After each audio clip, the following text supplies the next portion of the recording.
dia, boa tarde, boa noite, os irmãos queridos que nos assistem, que têm acompanhado o nosso estudo. Nós já caminhamos bastante, hoje nós vamos ter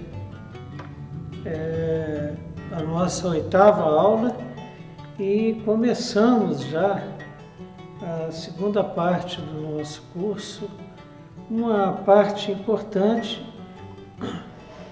que é a discussão, o estudo acerca da relação de Davi com as suas esposas, com as suas mulheres. Hoje nós introduziremos esse tema de Davi e de seu harém. Estamos atravessando um período muito difícil em que a vida do planeta virou de cabeça para baixo, hábitos, costumes têm sido transformados por conta da pandemia, por conta do coronavírus. E o interessante é que um tema que está bastante presente na mídia é a pressão sobre o casamento provocada pela Covid. E temos notícias, a mídia tem mostrado isso, de muitas separações, muitas crises e muita discussão sobre o casamento, o que é natural, porque com o isolamento social, uma aproximação que nem sempre foi fácil entre marido e mulher, entre pais e filhos, agora foi evidenciada. E por conta disso, muita gente tem sofrido. Graças a Deus não tem sido nosso problema lá em casa, porque a Adélia e eu sempre fomos muito unidos, muito próximos um do outro, ainda mais depois da minha aposentadoria definitiva em agosto do ano passado. Nós temos estado juntos. Isso é uma coisa que para nós é motivo de prazer, é motivo de descanso, é motivo de deleite. Mas tem sido uma realidade essa crise do casamento que nós observamos hoje. Agora, nós vamos fazer essa discussão, nós vamos ver, nós vamos estudar juntos as histórias de Davi com suas esposas, partindo do pressuposto de que Deus é que arquitetou, pensou, projetou e ordenou o casamento em sua lei. Em Gênesis, hoje nós vamos ver sobre isso. Deus sonha o casamento, Deus propõe o casamento de uma forma plena, de uma forma completa e fonte de felicidade, fonte de segurança e de realização pessoal. Mas o que a gente vê na história de Davi, já migrando um pouco da realidade que nós estamos vivendo, em que votos de casamento feitos, isso por quem casa, né?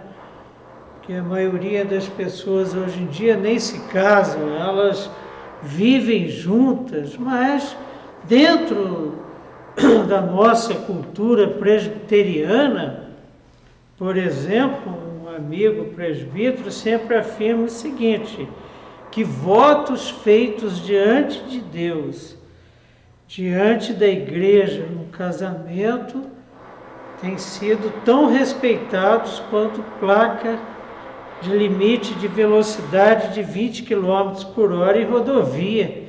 Ninguém nem vê. Tá? Então, infelizmente, essa é uma realidade que tem chegado à igreja e que tem, por exemplo,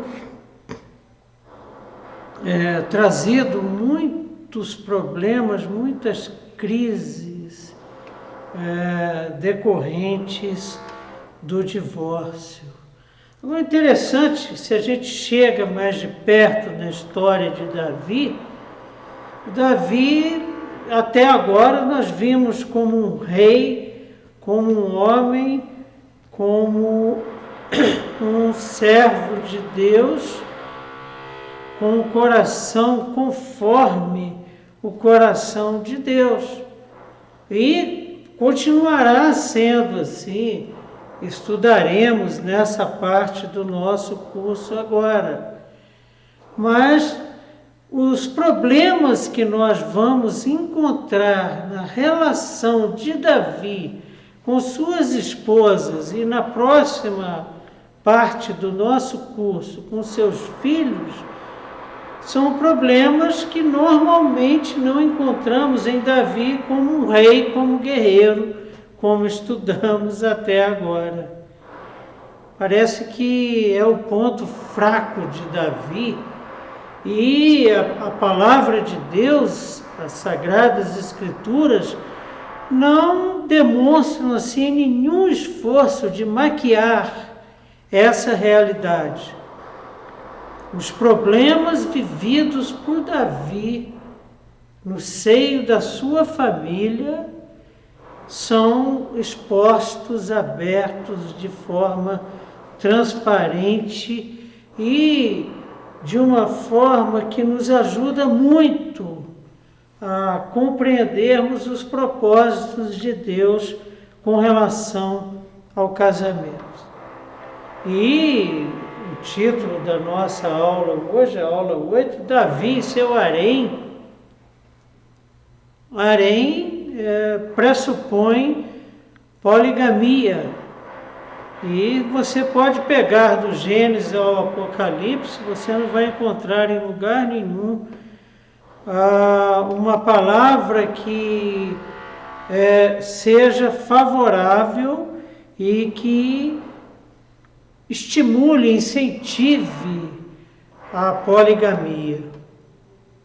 E, conforme 2 Samuel, capítulo 3, versos de 2 a 5, quando Davi reina em Hebrom, que é onde ele começa a sua vida como rei, depois de ter assumido o trono, conforme vimos na aula passada, o que acontece? Ele tinha 6 esposas já. Então vejam bem vocês como que está registrado na palavra de Deus no segundo livro de Samuel, capítulo 3, versos de 2 a 5. Em Hebrom nasceram filhos a Davi. O primogênito foi Aminon de Ainoã, a Jezreelita. O segundo, Cleabe de Abigail, viúva de Nabal, o Carmelita. O terceiro, Absalão, filho de Maaca, filha de Talmai, rei de Gesur. O quarto, Adonias, filho de Ragite. O quinto, Cefatias, filho de Abital. O sexto, Itreão de Eglá, mulher de Davi. Estes nasceram a Davi em Hebrom. Um harém fértil. Davi teve filhos fruto da sua relação com Ainoã, Abigail, Maaca, Ragite, Abital e Eglá. Além dessas 6 esposas que são citadas nesse texto, estudaremos, por exemplo, a história de Mical, a primeira esposa de Davi, que não é citada aqui, por quê? Porque ela era filha de Saul e nas lutas de Saul contra Davi, ele vai lá e toma Mical e entrega para outro homem, como nós vamos ver aqui. Ele usou da sua autoridade, não era um rei banana, interferiu na vida do casamento da sua filha e a toma do rei Davi, a quem ela amava muito, e entrega para outro homem. E além de Mical, nós ainda vamos estudar a história de Batseba, que é uma mácula na história do rei Davi, mas que pela graça e misericórdia salvadora de Deus por intermédio de Jesus Cristo teve um desfecho. E Batseba entra então para a história do rei Davi. Então nós teríamos ao todo aí 8 esposas formando esse harém. Segundo Deuteronômio 17, porque por enquanto a gente vai tratar do rei, vamos fechar a nossa aula hoje falando do que Deus esperava de Davi e espera de nós, mas diz como pessoas, imagem e semelhança dele. Deuteronômio 17 é uma palavra de Deus acerca do rei e suas esposas.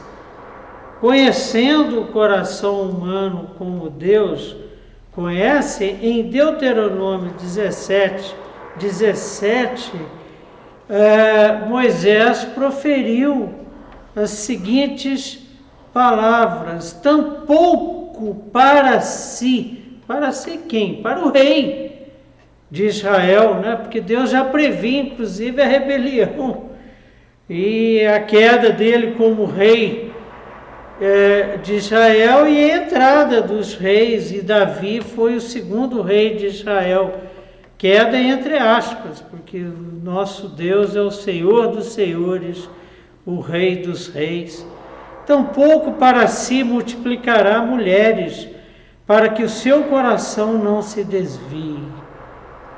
Primeira parte do verso 17 de Deuteronômio, capítulo 17. Para que o seu coração não se desvie. Por quê? Puxa vida, a subjetividade feminina, a complexidade da alma feminina e a diversidade de esposas possibilitando a participação de mulheres no harém do rei, que não tem o seu coração diante de Deus, que não teme ao Senhor e nem se preocupa com os seus preceitos, com os seus mandamentos, com a sua vontade. Qual a tendência natural disso? Vamos ver no final do nosso curso que Salomão não deu ouvido a esse versículo e foi uma grande vítima, porque o seu harém era muito maior do que o do seu pai, e ele perdeu-se. Então, essa expansão da corte de Davi, porque Davi era um homem que amava a palavra de Deus, a vontade de Deus, a lei de Deus. Ele declara isso recorrentemente. Mas a hora que ele passou por aqui, parece que e é muito comum acontecer isso, e nós temos que ter um cuidado muito grande com aqueles versículos que nos incomodam, como aquele dente que tem um nervozinho exposto, um pedaço de raiz exposto, que quando vai uma água fria, gera um incômodo. Nos parece que esse versículo de Deuteronômio 17 causava isso em Davi. E ele não prestou atenção. Ele provavelmente, porque é um fato, ele teve 8 mulheres. Provavelmente, ele deva ter desprezado esse versículo e dado mais atenção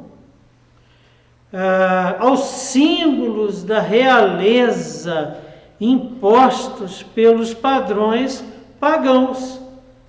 Um rei famoso, poderoso e que está conquistando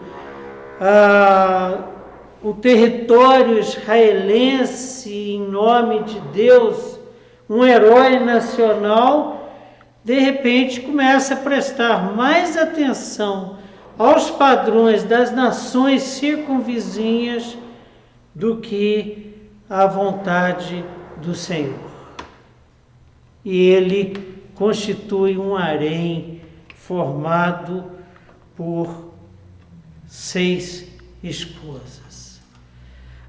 Nós vamos passar por essa história e vamos ser guiados pela palavra de Deus, e aquelas esposas em que a palavra de Deus investe maior atenção é que nós vamos também dedicar um tempo maior aqui. Por quê? Porque o nosso norte, o nosso guia é o livro de Samuel, tanto o primeiro quanto o segundo livro.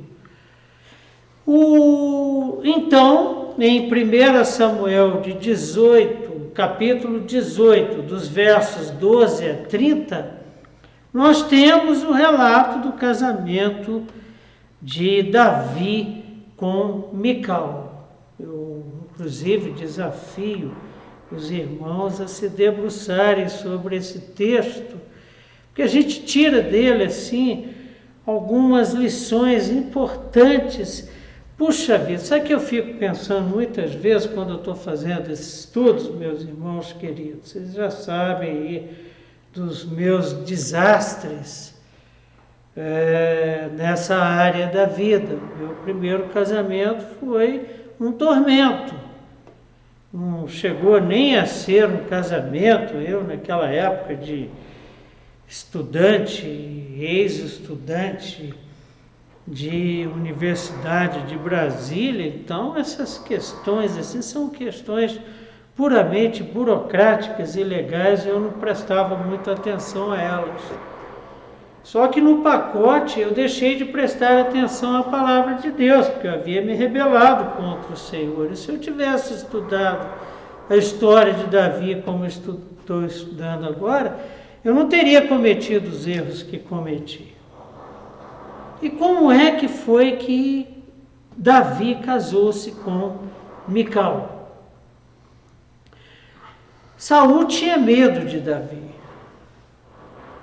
de perder o trono, que já estava perdido, de perder a dinastia, que já havia sido perdido. Portanto, um medo injustificado, inapropriado, e que crescia com os êxitos de Davi junto ao exército de Israel. Olha só que coisa maluca. Davi nunca provocou mal nenhum a Saul. A decisão de retirada tanto da dinastia quanto do trono de Saul foi uma decisão de Deus. A escolha de Davi foi uma decisão do Senhor. Davi não fez campanha. Davi não saiu por Israel fazendo um punhado de promessas que normalmente não são cumpridas. Pelo contrário, são contraditas. E foi escolha do Senhor. E o que acontece? Saul promete, aqui dá para ver um pouquinho mais do caráter do homem que não tem o coração conforme do Senhor, mas um coração conforme si mesmo, seu umbigo. Saul havia prometido sua filha a quem matasse Golias. E esse foi um dos motivos que levou Davi a pelejar contra Golias. O principal era a humilhação que Golias estava impondo sobre o povo. Mas o Saul não cumpre o prometido. Davi matou Golias e não recebe a filha do rei para casamento sem a obrigação do pagamento do dote que era esperado para quem fosse casar com a filha do rei. Isso somado ao ataque com a lança contra Davi, torna Davi cauteloso no processo. Davi então passa a relacionar-se com Saul de uma forma mais cautelosa, e vimos isso nas aulas passadas. Mas Saul estava assim tendo Davi como uma pedra no sapato. E o que ele faz? Ele não desiste da ideia de usar as suas filhas para matar Davi. Saul, por exemplo, não assumia a seguinte posição: fala, olha, eu vejo nesse camarada um inimigo e eu vou matá-lo. Vai lá e mata. Até porque ele era ruim de pontaria pra caramba. E se ele temia Davi é porque ele era medroso. Como foi medroso diante de Golias. Umas afirmações fortes, né? Mas está escrito. Tudo isso que eu estou falando aqui, encontraremos em 1 Samuel de 8, de 12 a 30. Primeiro livro de Samuel, capítulo 18, versos de 12 a 30. E Saul descobre que Mical gostava, amava, estava apaixonada por Davi. Isso para terror de Saul.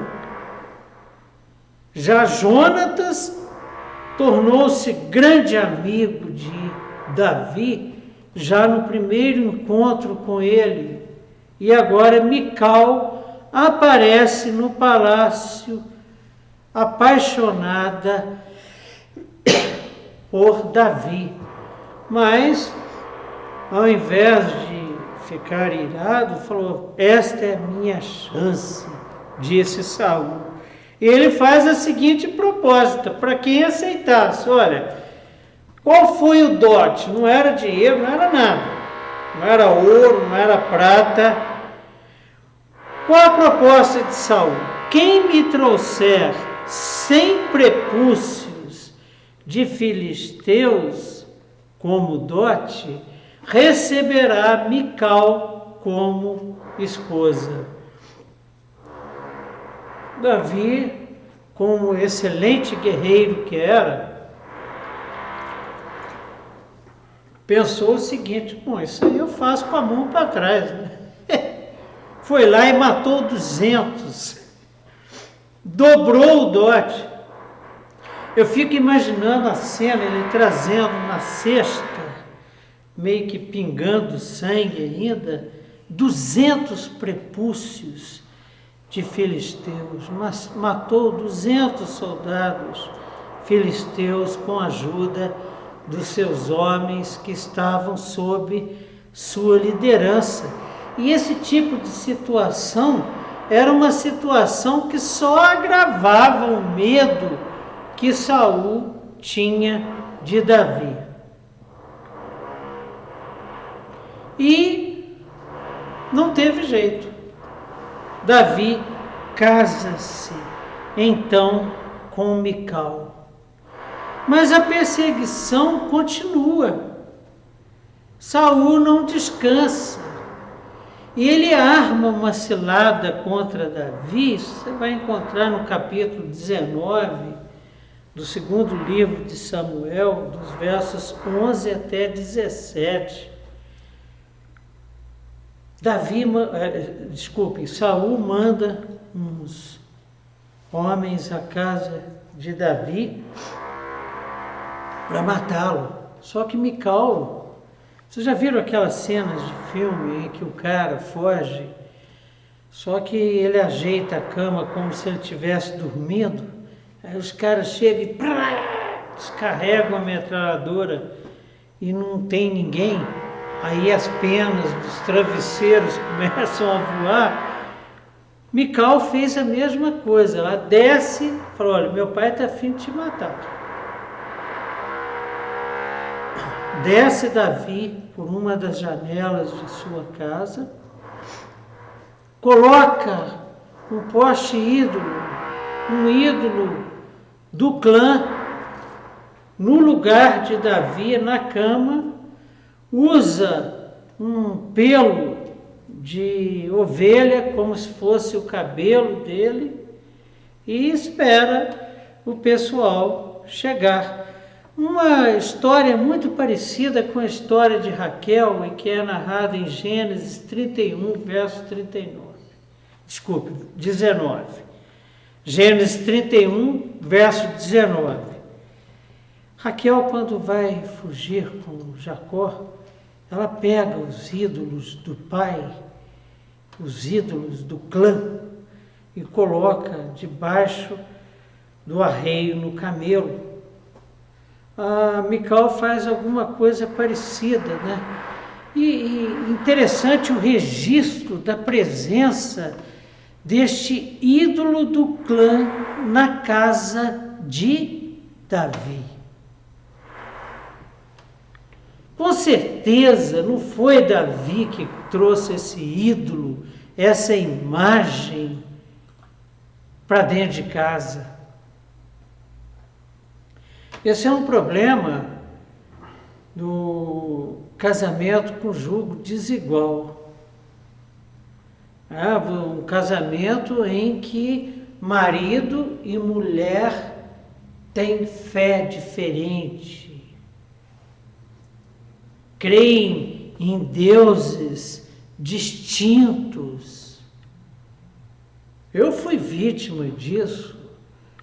E depois do final do meu primeiro casamento, eu afirmei o seguinte: muita gente ria quando eu afirmava, mas era verdade, e tornou-se realidade da minha vida. Só negocie com crente, com uma mulher que tenha a mesma fé que eu. Isso depois de um bom tempo em que eu passei pensando se me casaria de novo ou não, porque, gente, não há nada pior do que essa solidão de não ter uma esposa que compartilhe da mesma fé com o seu marido. E esse ídolo denuncia o quê? A presença do paganismo na casa de Davi. E olha que ele estava casado com a filha do rei Saul, o rei de Israel, que havia sido ungido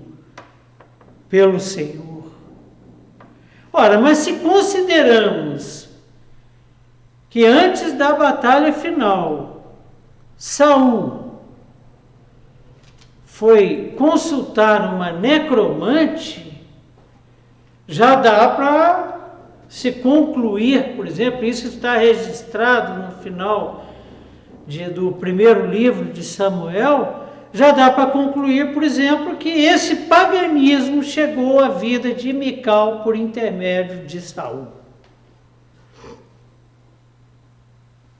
Perceberam o tamanho do problema? Mas Davi estava casado com Mical e pagou 200 prepúcios como dote para o rei Saul.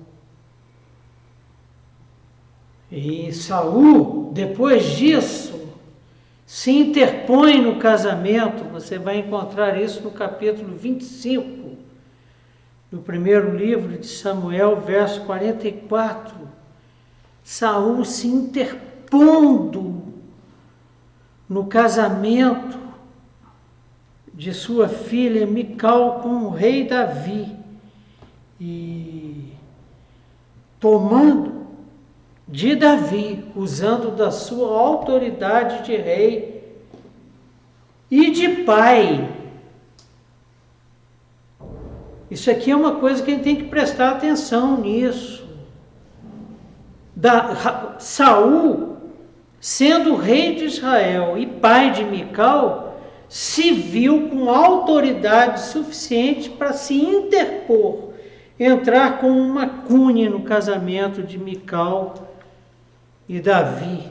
Toma e a entrega nos seus conchavos políticos, na construção das suas bases políticas, a Palti, um outro homem.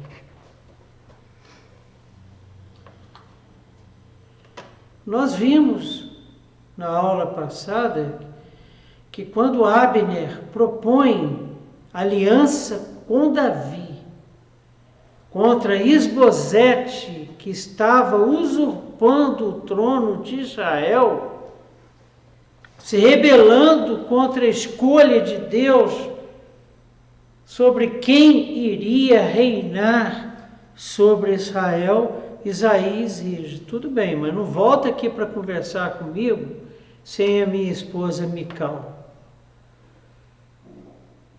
E Abner aceita, vai lá e pega Mical e traz. E um marido assim, escolhido por Saul, que não traz um perfil próprio de um marido de filha de rei, Palti segue a esposa que estava sendo levada pelos soldados de Abner para ser devolvida a Davi. Ele segue a comitiva chorando. Até que Abner perde a paciência e fala: menos, dá um tempo, dá licença. Olha onde Davi se meteu. E a coisa não para aí, gente. Porque Davi era um servo de Deus. E quando Davi vai levar a arca do Senhor para a tenda que havia construído em Jerusalém, e que ele vai à frente, louvando, glorificando a Deus, porque havia compreendido o que seria necessário para a lida com a arca, porque na tentativa anterior havia perdido pessoas que agiram indevidamente com a arca do Senhor. Davi vem dançando com vestes sacerdotais e Mical o despreza. E isso marca profundamente a relação dos dois. E a palavra de Deus afirma o seguinte, que Mical não teve filhos de Davi. Ou seja, a relação deles acabou. E o casamento dos dois passou a ser uma questão de Estado. Eu paguei o dote de 200 prepúcios para me casar com você e eu vou honrar o dote. Acabou a relação dos dois. Agora imagine você a seguinte situação: Mical continua ali no harém. Mical continua ali no palácio. E uma coisa, e a arte mostra isso aí nas peças, nos filmes, o coração de uma mulher magoada, o coração de uma mulher que se sente rejeitada, traída, destila veneno.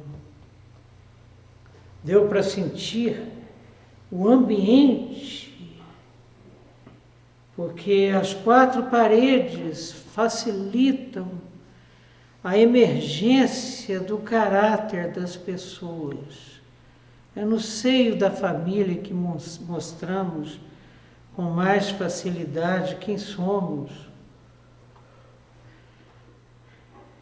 E esse veneno vai sendo destilado na casa de Davi. Me avisa, por favor, André, quando tivermos 15 minutos.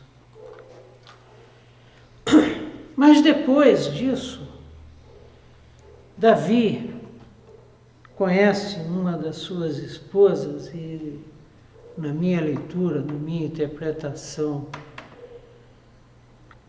seria a esposa de Davi, que seria o seu sustentáculo, não fosse o seu caráter diluído no harém de Davi, que é a história de Davi e Abigail. Sabe aquela mulher virtuosa lá de Provérbios, do final do livro de Provérbios? Sempre quando eu leio a história de Abigail, eu gosto demais da história de Abigail. Eu lembro da mulher virtuosa. É um exemplo concreto de mulher virtuosa que entra para a história de Davi como sua esposa. Isso está relatado no primeiro livro de Samuel, capítulo 25, versos de 2 a 44. Só que, quando Davi conhece Abigail, ela era casada. E casada com aquela traste. Não, mala sem alça. Imagina um homem bruto, ignorante, soberbo, truculento. Vou usar um termo assim, bem atual, machista, que não ouvia a mulher. Nabal. Interessante que a palavra de Deus deixa claro o caráter de Nabal no próprio nome. Nabal significa Nabalache, que é o cara insensato. Um homem insensato era Nabal. E nesse período, Davi vivia sendo perseguido por Saul. Então mandou a família lá para Moabe e vivia fugido nos desertos de Israel. E nesse período que ele conhece Abigail, ele estava no deserto de Maom, ali perto do Negueb, ao sul. Ele pega assim o lado leste do Mar Morto, e à medida que vai descendo, vai chegando no Negueb e vai emendar lá com o deserto de Sim, que é onde o povo de Deus foi apurado por 40 anos. E Davi estava sendo forjado ali no deserto.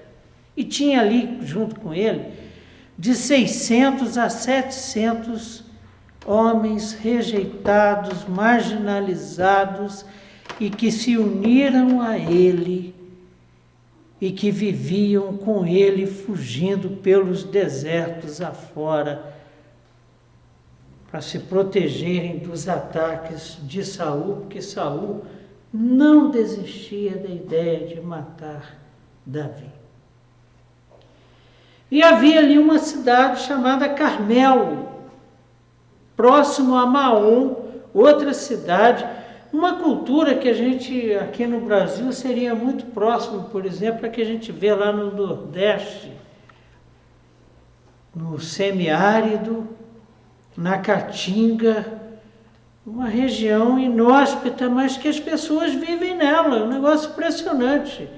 Eu tenho uma amiga que trabalhou comigo há alguns anos e ela é judia. A família dela veio para o Brasil fugida do nazismo. E ela voltou para Israel para conhecer Israel, conhecer a cultura, ela viveu um tempo lá. E uma das coisas que impressionaram essa amiga foram os desertos de Israel. No Negueb, por exemplo, tem primavera. Os mananciais do Negueb. Ela disse que chegou num lugar lá no meio do nada, que só tinha areia. E o guia da expedição falou o seguinte: preparem-se. Eles entraram numa caverna e dentro dessa caverna corria um rio. E ela me disse o seguinte: Estevão, naquele dia, naquele momento, diante do que eu vi, da beleza do que eu vi no meio do deserto, eu falei: Deus existe. Isso aqui é milagre. Não pode ser só pelas forças naturais. Uma mão criou isso aqui para sustento do seu povo, do qual eu faço parte.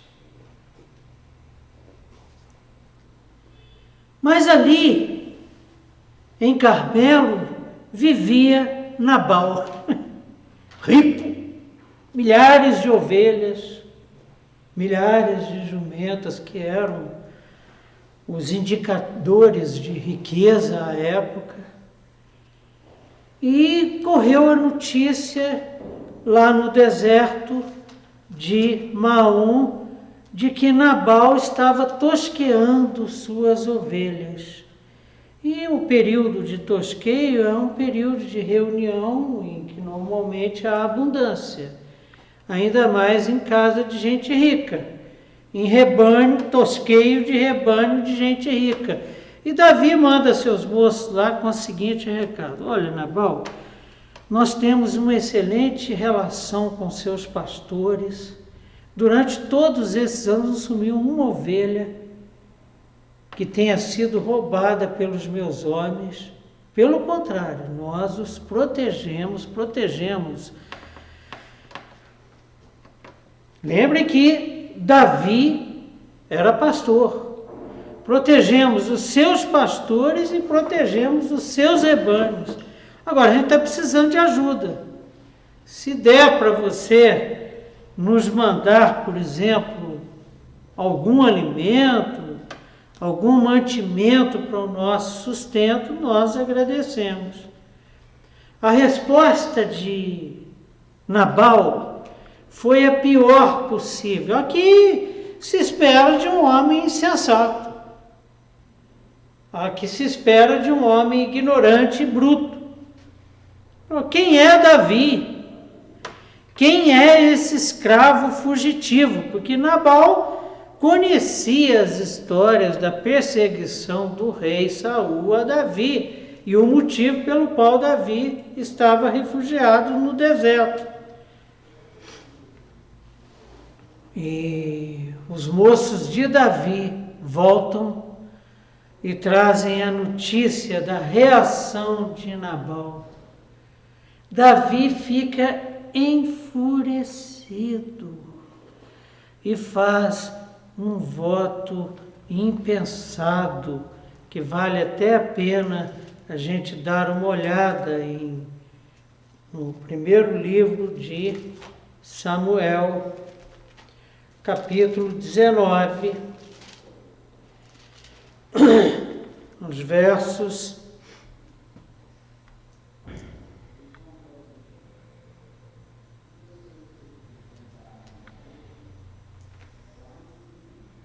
versos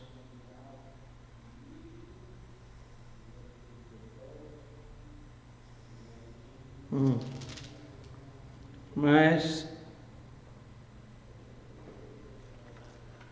não consegui localizar aqui, os meus irmãos me perdoem a falta de tempo, mas acontece o seguinte: qual foi o voto que Davi fez diante de Deus? Que não sobraria ninguém do sexo masculino na casa de Nabal.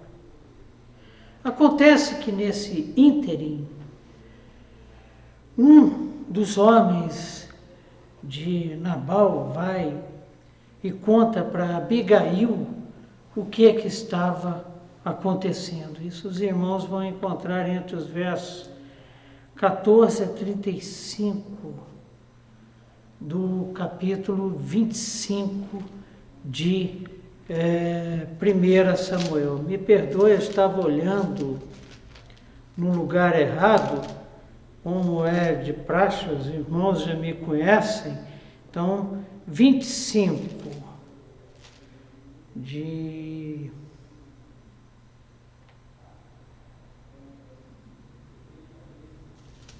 1 Samuel.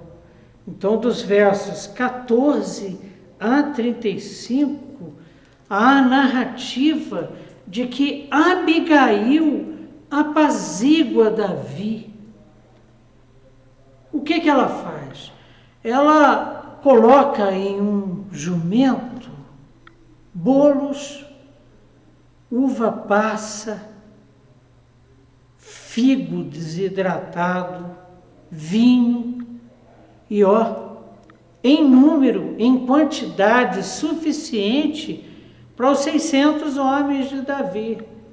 E corre atrás de Davi, sabendo que Davi estava preparado para vir à sua casa e matar todos os homens, todos os do sexo masculino. E ela vai ao encontro de Davi e suas palavras de sabedoria apaziguam Davi.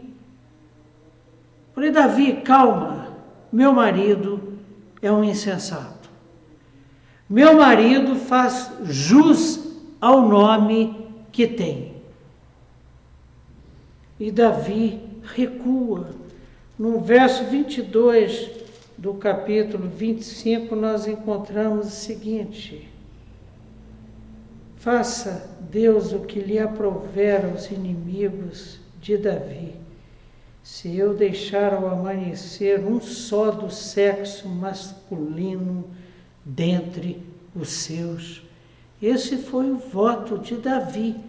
Agora olhem só vocês, que era aquele texto que eu estava buscando, me perdoem. Agora de 32 a 35. Então Davi disse a Abigail, depois que ela o apaziguou: bendito o Senhor Deus de Israel, que hoje te enviou ao meu encontro. Bendita seja a tua prudência,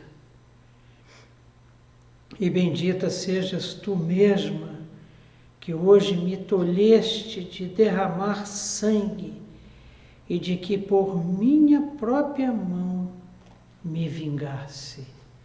Se Davi cumprisse o voto que ele fez a Deus de forma precipitada, impensada, ele estaria fazendo a mesma coisa que Saul estava fazendo em Israel e contra ele.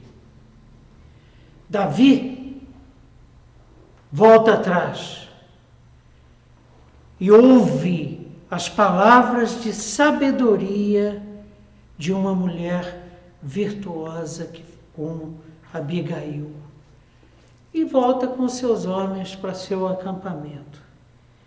Quando Abigail chega em casa, ela encontra Nabal bêbado,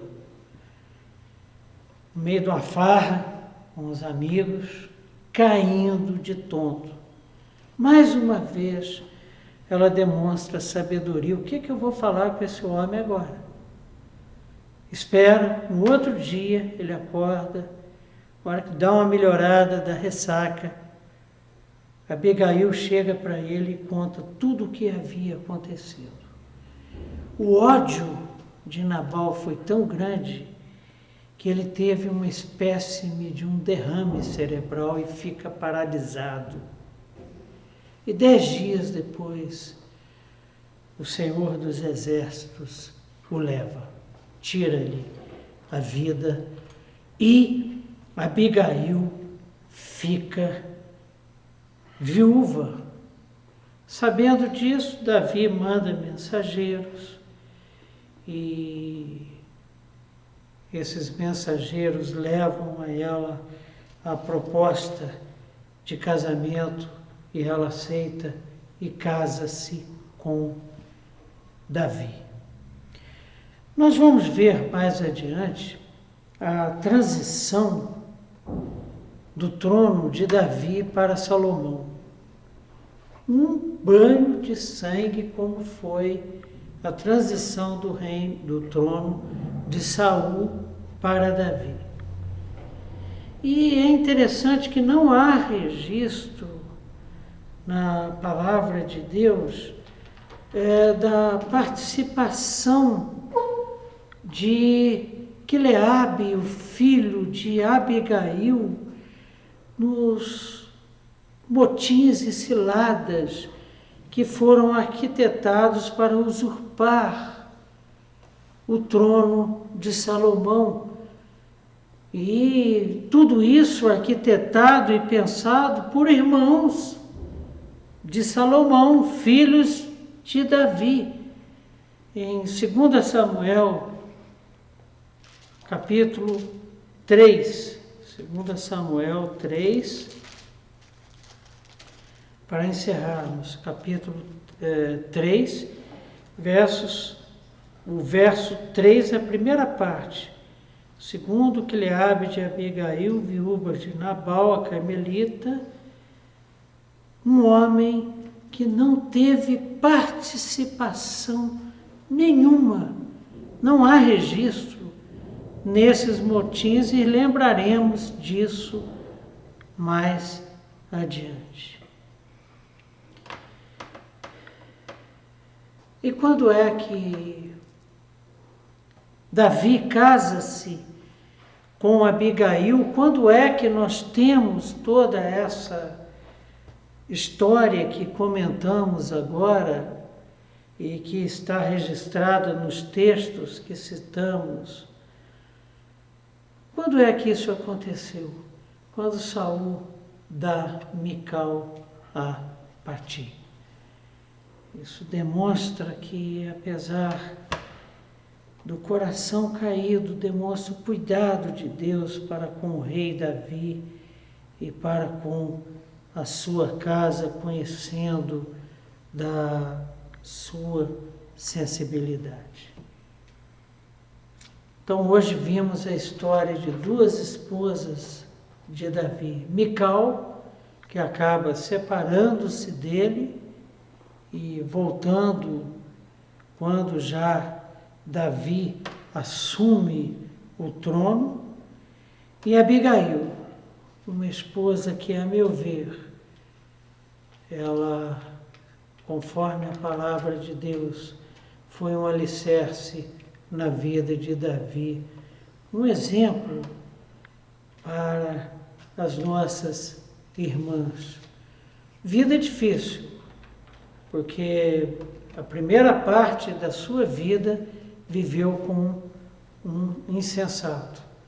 E a segunda parte da sua vida poderia ter sido riquíssima, belíssima e carregada de muita felicidade. Mas casou-se com Davi.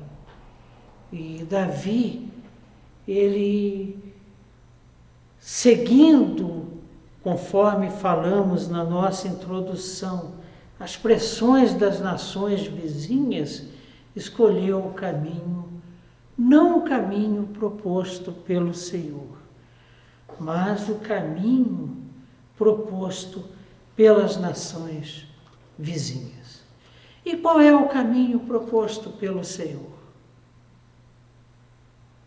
Porque nós afirmamos no começo da nossa aula que o casamento é um projeto que nasceu no coração de Deus. O casamento não é um projeto humano, é um projeto de Deus que nós encontramos a vontade de Deus para o homem e para a mulher com relação ao casamento em Gênesis, capítulo 2, primeiro, verso 18, diz assim a palavra do Senhor. Gênesis 2, verso 18. Deixa eu checar aqui. Disse mais o Senhor Deus: não é bom que o homem esteja só. Far-lhe-ei uma auxiliadora que lhe seja idônea, como foi Abigail. Versos 21 a 24, a concretização desse projeto de Deus. Então o Senhor Deus fez cair pesado sono sobre o homem, e este adormeceu. Tomou uma das suas costelas e fechou o lugar com carne. E a costela que o Senhor Deus tomara ao homem, transformou-a numa mulher e lhe a trouxe. E disse o homem: esta afinal é osso dos meus ossos e carne da minha carne. Chamar-se-á varoa, porquanto do varão foi tomada. Verso 24. Por isso, um mandamento: deixa o homem pai e mãe e se une à sua mulher, tornando-se os dois uma só carne. Nessa aula introdutória nossa, nós estamos trazendo os fatos e trazendo também em paralelo, fizemos isso com relação a Deuteronômio e agora a Gênesis, a vontade de Deus para a vida de Davi com relação à família, ao casamento.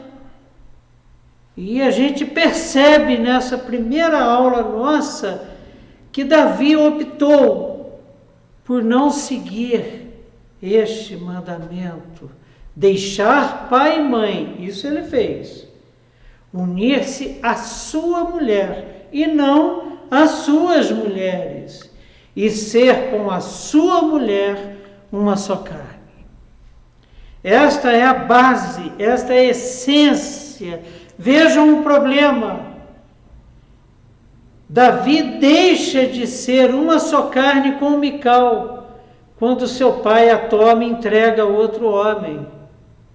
Então, deixar pai e mãe estende-se também para não deixar que nada nem ninguém se interponha na relação entre marido e mulher. Essa é a vontade de Deus. Para quê? Para que os dois sejam uma só carne. É um texto importantíssimo que nós vamos voltar a ele. E é importante que a gente converse sobre esse tema nesse momento em que tantas notícias de divórcio correm pelo mundo.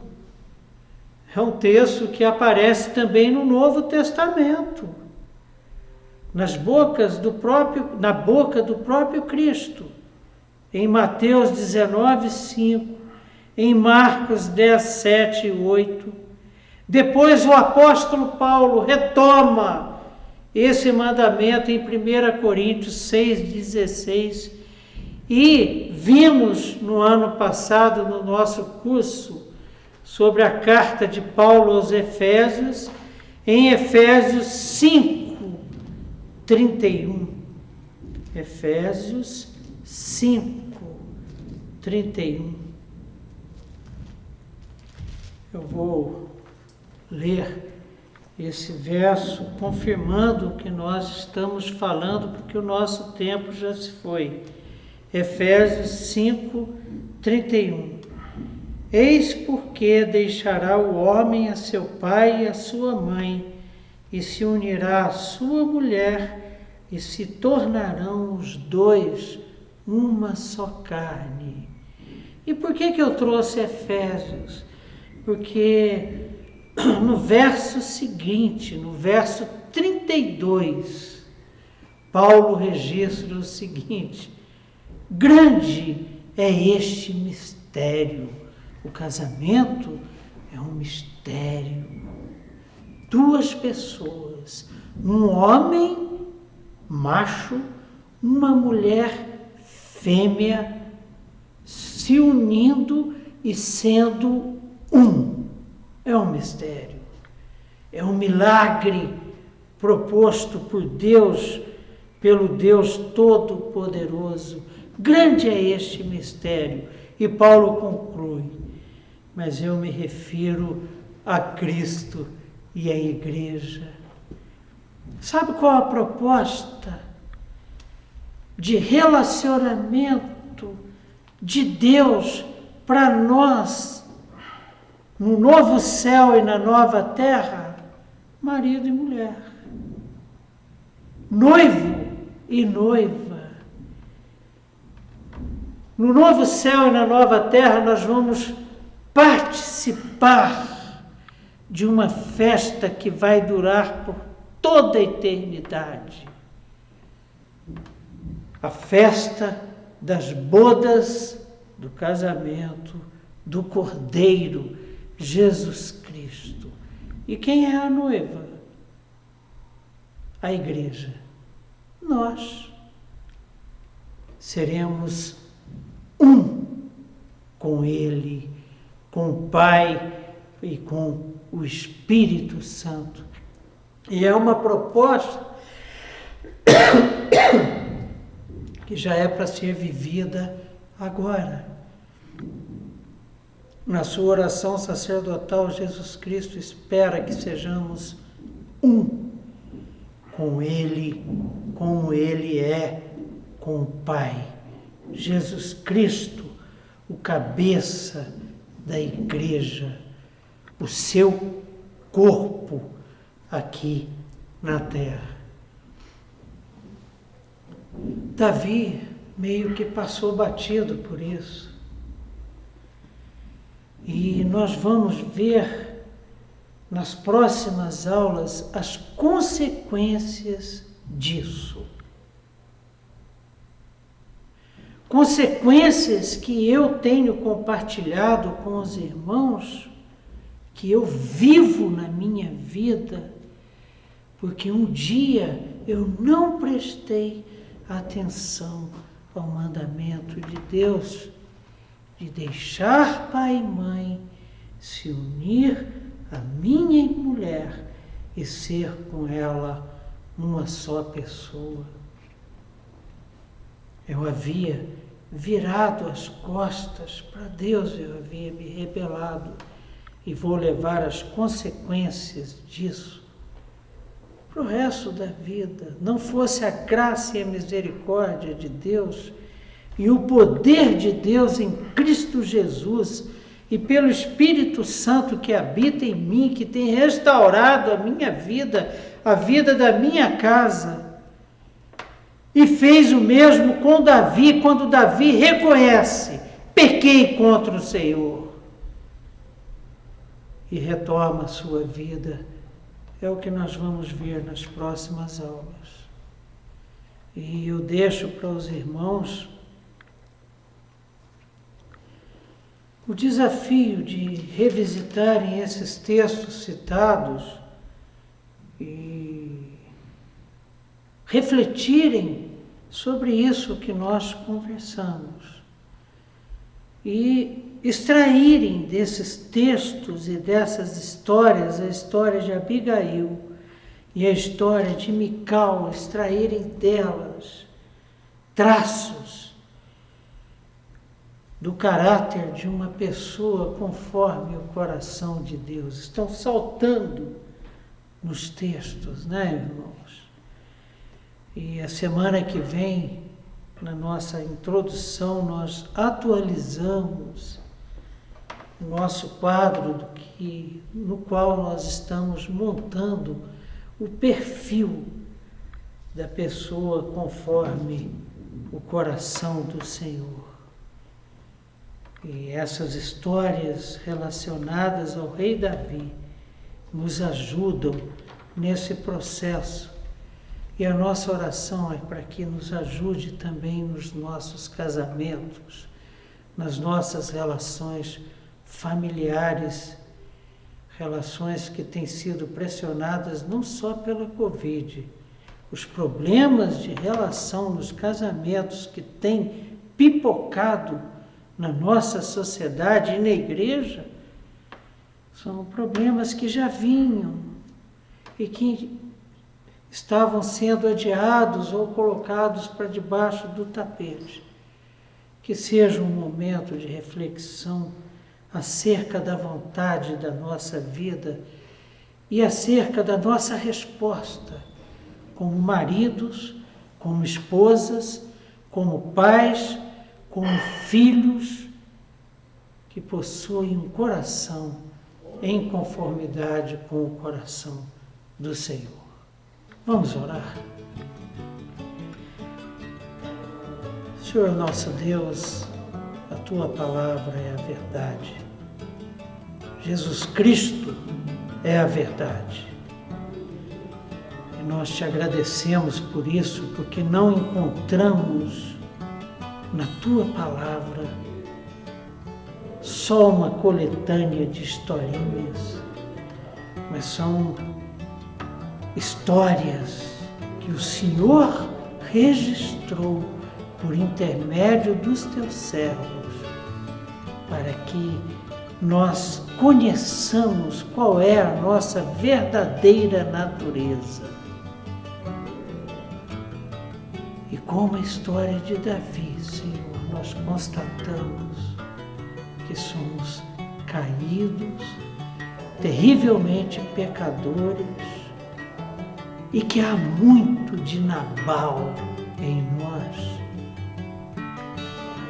Há muito de Mical em nós. Somos idólatras. O fato de não possuirmos imagens de deuses pagãos em nossas casas, como foi o caso de Mical e Davi, não significa que não sejamos idólatras.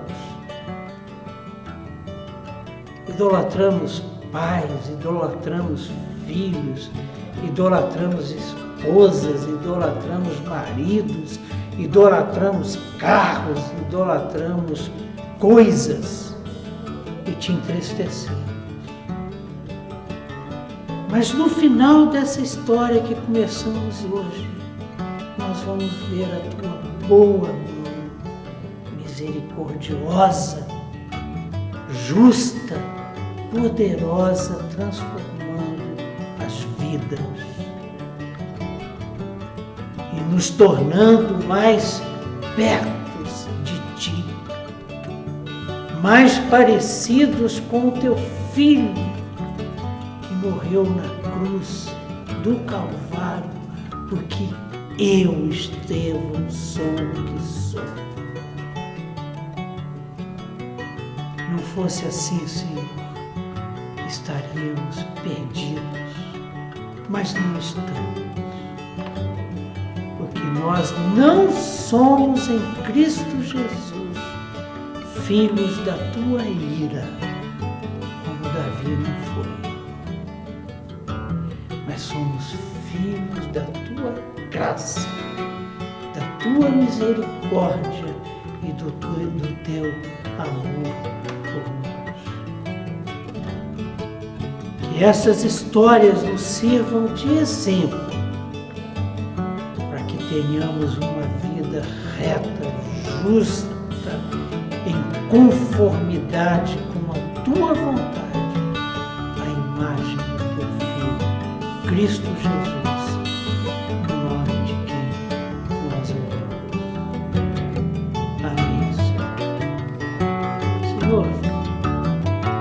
Tem misericórdia de nós. Ele tem. Esse tem sido o nosso clamor. Suplicamos que Ele nos abençoe, nos guarde, nos revele a sua vontade e nos traga de volta aqui na próxima semana, na próxima segunda, para gravarmos a 9ª aula que vai ao ar na quinta-feira da semana que vem. Abração e beijão, queridos. Até a próxima.